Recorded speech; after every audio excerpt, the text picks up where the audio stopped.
It was a warm, sunny morning.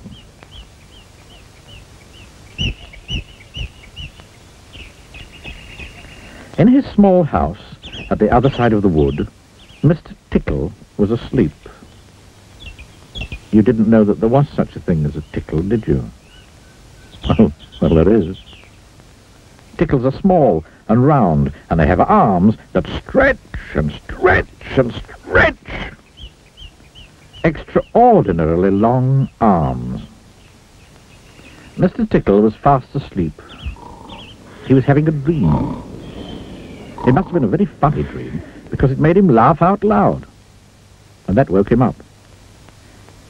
He sat up in bed, stretched his extraordinarily long arms, and yawned an enormous yawn.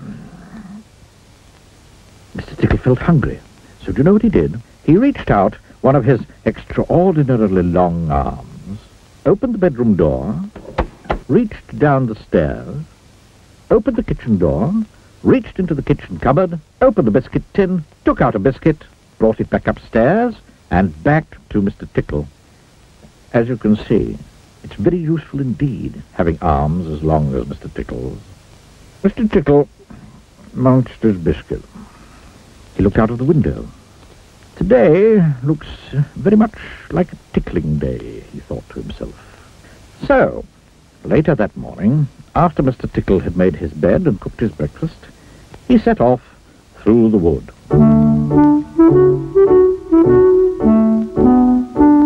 As he walked along, he kept his eyes very wide open, looking for somebody to tickle, looking for anybody to tickle.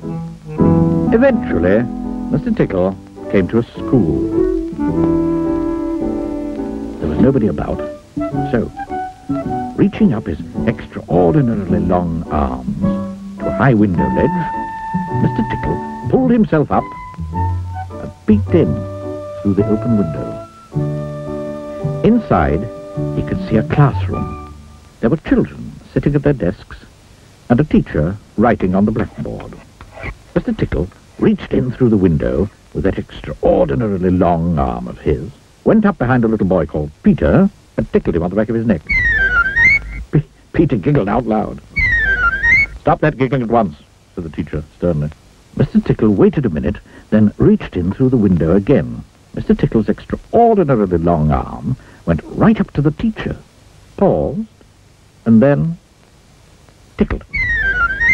The teacher jumped in the air and turned round very quickly to see who was there.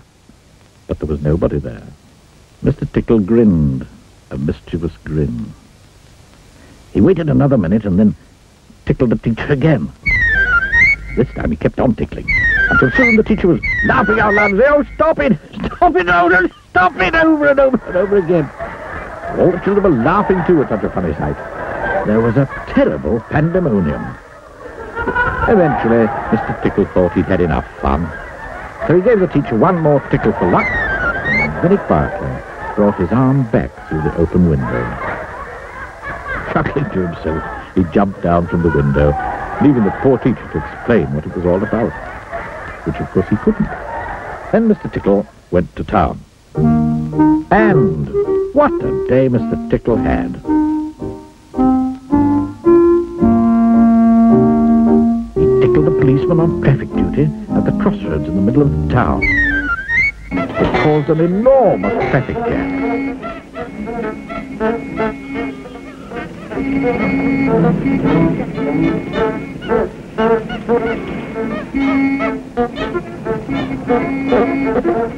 He tickled the greengrocer just as he was piling apples neatly in his shop window. The greengrocer fell over backwards,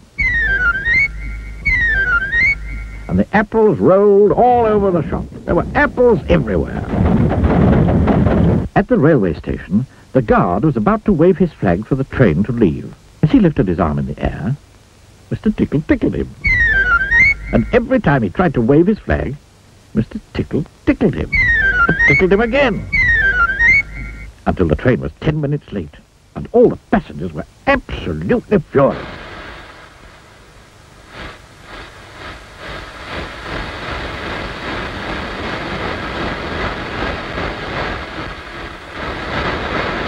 That day, Mr. Tickle tickled everybody. He tickled the doctor. He tickled the butcher.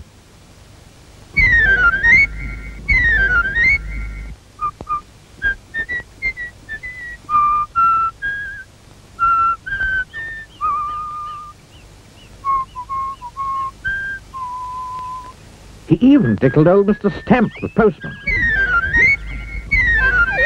who dropped all his letters into a puddle. Then Mr. Tickle went home.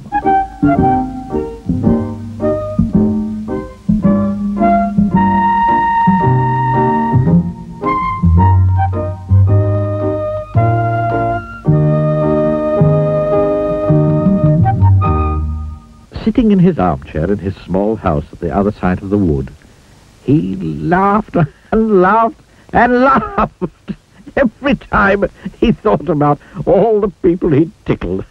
Oh, dear. Oh,